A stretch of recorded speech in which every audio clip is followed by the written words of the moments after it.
Hello everyone, welcome to Enreason, the daily current affair analysis program from Team Enlight. So today we'll be discussing a few topics which were in newspapers. So the first topic that we are going to discuss is eShram portal. We'll be discussing a few facts about this portal as well as in a mains perspective how we can link this to our main syllabus regarding employment in India. Okay. So we'll be discussing the need for this portal in an employment perspective, which is linked to your GS3 syllabus. The other topics are mRNA vaccine and Mission COVID Suraksha, Guru Granth Sahib, Rural Infrastructure Development Fund, as well as a few economic concepts regarding Nidhi Company, Infrastructure Investment Trust, Real Estate Investment Trust, and unicorn companies. All of this will be discussed in a prelims perspective. Okay. So we'll move on to our first topic, that is eShram portal. So the portal was in news because it was proposed to be launched today and it is launched by the Ministry of Labour. Okay, so this portal is envisaged as a national database of unorganized sector workers. Okay, and it aims at registering all these unorganized sector workers who constitute about 38 crore of our labour force, and these workers including those working in the construction sector as domestic workers, migrant laborers, street vendors, etc. Okay, so this portal is aimed to be a single point to connect the unorganized sector workers and act as an integration point of the center's scheme for unorganized sector workers. Okay, so it is said that the workers will be issued an eShram card. Okay, and this is a 12-digit unique ID for each of these unorganized sector workers. Okay, and it is also said that there will be a toll-free number, a national toll-free number that will be unveiled to help these unorganized sector workers to address their further queries. Okay, now in a mains perspective, how can we link this to our main syllabus? So in the GS3, you can find this topic regarding issues related to employment. Okay. So this topic, employment, unemployment issues in India is already discussed in Enreason. So go through this link given in the description box to know more about unemployment scenario in India. Now we know that the unorganized sector employment in India is almost more than 90% of the total labor force of India. Okay, so in this situation there is a number of concerns regarding unorganized sector, that is there is situation of lacking job security, lacking social security benefits. A number of people who are engaged in unorganized sector are of economically weaker section. Then there is the impact of COVID pandemic. A number of sectors are unregulated. There is also issues with respect to unfavorable working environment. Okay, so all of these issues in unorganized sector needs to be tackled through steps by the government, and these steps can be integrated through something like a national portal like eShram portal. Okay, so that is why we need a portal and initiatives with respect to unorganized sector. Okay, so we'll move on to our next topic, that is mRNA vaccine and Mission COVID Suraksha. Okay, so this was in news because a Pune based biopharmaceutical called Genova had introduced a vaccine called HGC019, and this is an mRNA vaccine, and this vaccine has recently got the regulatory note to conduct the phase 3 and phase 2 clinical trials. Okay, so what is the working of an mRNA vaccine? Okay, so the mRNA vaccine, unlike the traditional vaccine which usually use the live or attenuated disease causing organism, it contains a messenger RNA which is a synthetic molecule, synthetic messenger RNA molecule, and this synthetic messenger RNA molecule once injected into the cell, into the body, will direct the cells to produce viral proteins, and these viral proteins will trigger an immune response in the body. Okay, other examples of mRNA vaccines for COVID-19 are the Pfizer Moderna vaccine. Okay, so that is also an mRNA vaccine. So the concept of types of vaccine is already discussed in Enreason. You can go through the link given in the description box and know more about the types of vaccines. Okay, and just know that this program of this indigenous mRNA vaccine that was recently developed is partly funded by the Department of Biotechnology under the Mission COVID Suraksha. So what is Mission COVID Suraksha? So this is introduced as a part of Atmanirbhar Bharat initiative of the government. Okay, and it aims at accelerating the development as well as production of indigenous COVID vaccines. Okay, and it is again implemented by the Department of Biotechnology, and it is implemented through BIRAC. Okay, so through this program, through this Mission COVID Suraksha, the government will provide grants for research and development of vaccines as well as augmenting the existing manufacturing capacities of vaccines. Okay, and also note that the National Biopharma Mission, again implemented by BIRAC, and the INSEPI mission will be complementing this Mission COVID Suraksha. Okay, so we'll move on to our next topic, that is Guru Granth Sahib. So this is important from your art and culture part in your prelims. Okay, so it was in news because India is recently evacuating persons from Afghanistan, and it was said that passengers were bringing Guru Granth Sahib from Gurudwaras. Okay, so Guru Granth Sahib is a holy scripture of the Sikh religion, and it is also known as the Adi Granth, and it is written in Gurmukhi script.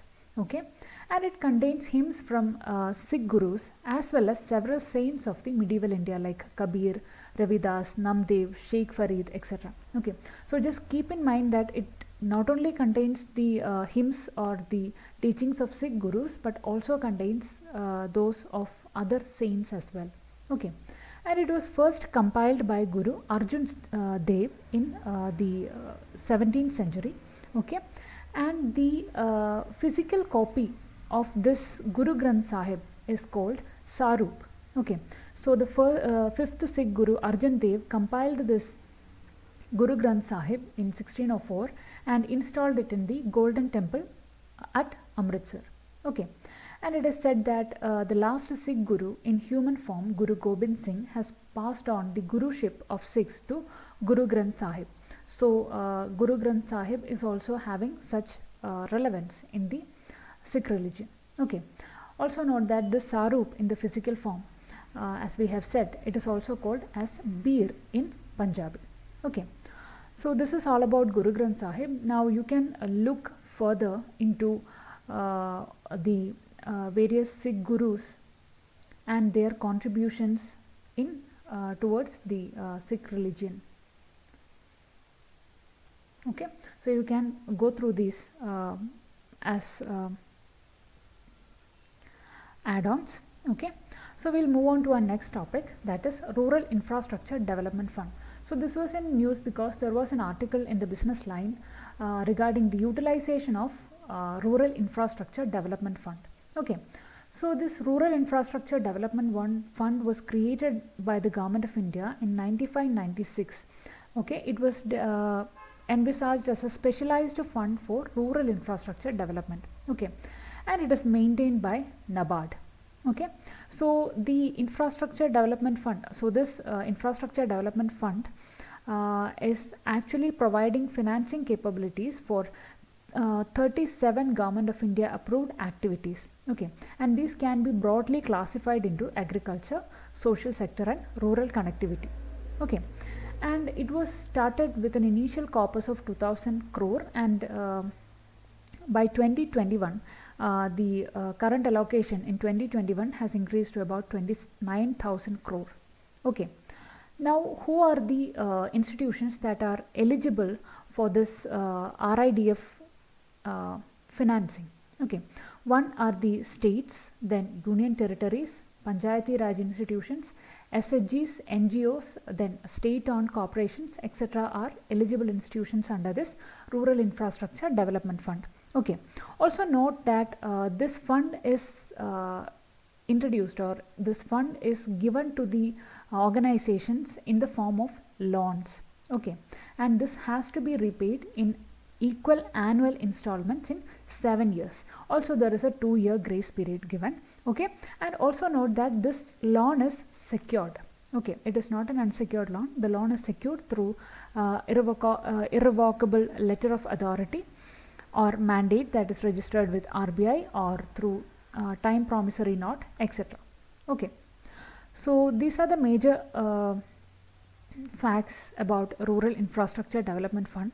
So considering this article, so it was given in the article that the disbursements from Rural Infrastructure Development Fund has been mostly biased towards states that are more urbanized.